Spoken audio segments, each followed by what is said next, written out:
Hi guys, welcome to back my YouTube channel. මායි අපේ අක්කයි dumplings හැදුවා. ඒක මාර්ම රසට ආවා. ඉතින් ඒ රෙසිපි එක අපි ඔයාලත් එක්ක දැන් share කරගන්නම්.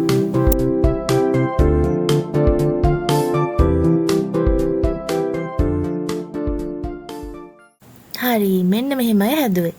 ඉස්සලම සුදු ලුණු ටික මේ වගේ චූටි චූටියට කපා ගන්න ඕනේ. ඊට පස්සේ අපි ගත්තේ ලුණු ටිකත් ඔය වගේ චූටියට කපන්න ඕනේ. ඔය කපන කොටන වැඩ නම් ඉතින් මම තමයි කරන්නේ. නෑ. කපන කොටන වැඩ වෙනදාට මෙයා කළාට අද කළේ අක්කා. හොඳේ? ඊට පස්සේ මෙන්න මේ වගේ අමු මිරිස් මේ දැම්මේ. ඊට පස්සේ ලුණු කොළ. අන්න හරි. ඒ ඔක්කොම පොඩියට කපන්න ඕනේ. එහෙම කපාගෙන ඊට පස්සේ කැරට් ඔයාලා කැමති එළවලු ඕනම එකක් මේකට ඇඩ් කරගන්න පුළුවන්. අපි ඉතින් ගෙදර ඒ වෙලාවේ තිබ්බේව තමයි ගත්තේ. ඒ වගේම මීට් අයිටම්ස් උත් ඔයාලා කැමති විදියට යූස් කරන්න පුළුවන්. අපි ගත්තේ චිකන්, ඔයාලට සැමන්, මාළු මේ වගේ දේවල් ගන්න පුළුවන්. හරි. මේ තියෙන්නේ අපි ගත්ත ෂීට්ස්. ඒවා අපි ගත්තේ කාගිල්ස් එකෙන්. මේකේ ප්‍රයිස් වුණා රුපියල් 460ක් වගේ ෂීට්ස් 30ක් තියෙනවා. ඒක ඔයාලට කැමති විදියට ගන්න පුළුවන්. මේ තියෙන්නේ අපි කපාගත්ත එළවලු ටික. මේ වගේ ඔයාලත් කපා ගන්න. ඊට පස්සේ චිකන් එකත් චූටියටම කපා ගන්න ඕනේ.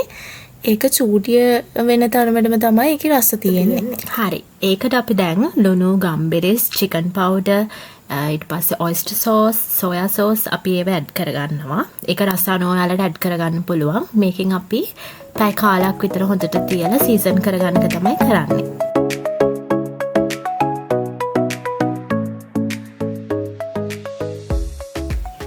හරි. අපි මෙතෙන්දි කරන්නේ රත් වෙන පෑන් එකට ඔලිව් ඔයිල් ඇඩ් කරන එක. මේකට ඔයාලා පොල් තෙල්, බටර් උනත් ඇඩ් කරන්න පුළුවන්. දැන් මේ රත් වෙච්ච තෙල් එකට අපි කපාගත්ත සුදු ලුණු ටික එකතු කරගන්නවා.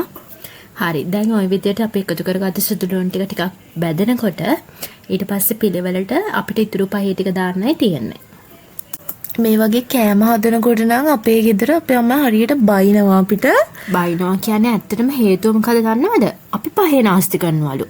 ඔයාලත් එහෙම දන්නේ? ඒ කියන්නේ අපි එක කෑමක් හදන්න පහේ ගන්නවලු කෑම දෙකක විතර යන පහේ. ඉතින් අපි හැමදාම බැනුම් අහනවා මොන හරි හදනකොට. හැබැයි දැන් නම් චුට්ටක් බයිනවා අඩුයි. ඔව්. ඒ නම් ඉතින් අර හැඩි කරනවා කියලාත් බයිනවා. ඒ උනාට අපි මේක නවත්තන්නේ නෑ ගයිස්. ඊට පස්සේ මේ වගේ කැරට් ටික දාලා මේ වගේ මික්ස් කරගන්න ඕනේ. දැන් ඔහොම මික්ස් කරගෙන අපි දැන් ඇඩ් කරගන්නවා අර සීසන් කරගත්ත චිකන් ටික. ඒක හොඳට කුක් වෙන්න ඕනේ. මොකද එළවලු වලට වඩා හොඳට කුක් වෙන්න ඕනේ චිකන් එක. ඒක හොඳට කුක් වුණාට පස්සේ තමයි අපි ලීක්ස් ඔය ලුණු කොළ වගේ කොළ පාට ඒවා ඇඩ් කරන්න ඕනේ. sorry ඊට කලින් අපි රස අනුව ලුණු, කෑනි මිරිස්, ගම්බිරිස් කුඩු, ඒ වගේම කාකුඩු චුට්ටකුත්. මේ ඔක්කොම ඔයාලා කැමති විදියට දාන්න පුළුවන්. ඒ ඔයාලගේ ටේස්ට් එක අනුව. ඊට පස්සේ හොඳට මික්ස් කරගන්න. ඊට පස්සේ මේ මික්ස්චර් එකට අපි සෝයා සෝස් ඇඩ් කළා. ඒකත් ඔයාලගේ ටේස්ට් එකට දාගන්න. ඊට පස්සේ මේක හොඳට මික්ස් කරලා ඊට පස්සේ අපි දැම්මේ ලුණු කොළ ටික. ඒක අන්තිමටම දැම්මේ. මොකද ඒකේ කලයක නැත්තම් ෆේඩ් වෙනවා අපි කලින් දැම්මොත්. ඒ කියන්නේ අර ගුණේ මැරෙනවා කියන්නේ මිස්ටර් ගුණේ. ඊට පස්සේ ආයෙමත් මේක මික්ස් කරලා අපි මේක ටිකක් වෙලා වහලා තියනවා. විනාඩි 5ක් විතර වහලා තිබ්බා.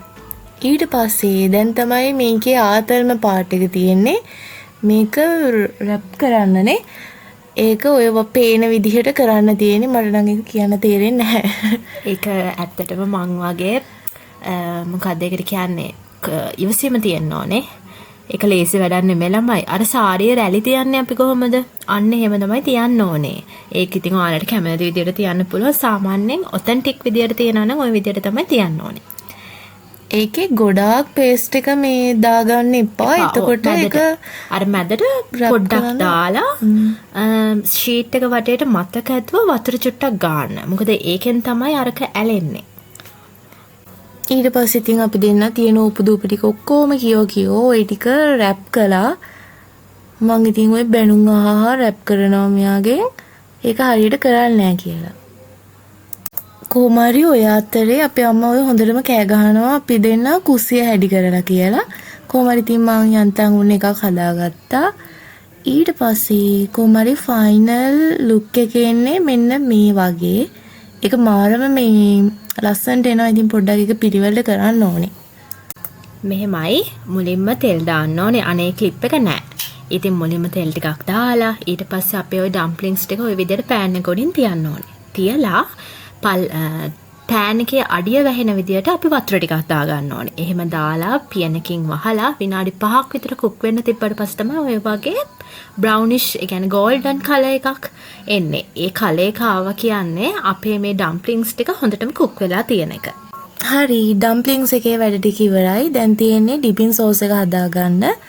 ඒකට අපි කළේ මුලින්ම පෑන් එකකට තෙල් චූට්ටක් දාලා ඒකට සුදු ලුණු චුට්ටක් දාලා ඒක බැදෙනකොට සෝයා සෝස් වලට අධි ප්‍රමාණයට දාගන්න ඕනේ. දාගෙන ඒකට සීනි චුට්ටකුයි ලුණු චුට්ටකුයි කෑලි මිරිස් චුට්ටකුයි දාලා මික්ස් කරගන්නයි තියෙන්නේ. ඒක හරිම ඊසි. ඕක මාරම රසයි. අපි දෙන්නත් ඇත්තටම හිතුවේ නෑ ඕක උච්චර රසට එයි කියලා. ඇත්තටම ළමයි ඔයගොල්ලෝ හදලා බලන්න හරිම ලේසි. ඒ වගේම මේ හරිම රහයි. කතාවෙන් කතාව අපි දෙන්න මේ මුළු ප්ලේට් එකම කෑවා. එහෙනම් ආයෙත් අලුත් වීඩියෝ එකකින් හම්බෙනකන් ඔයාලා පරිස්සමෙන් ඉන්න. බයි බයි.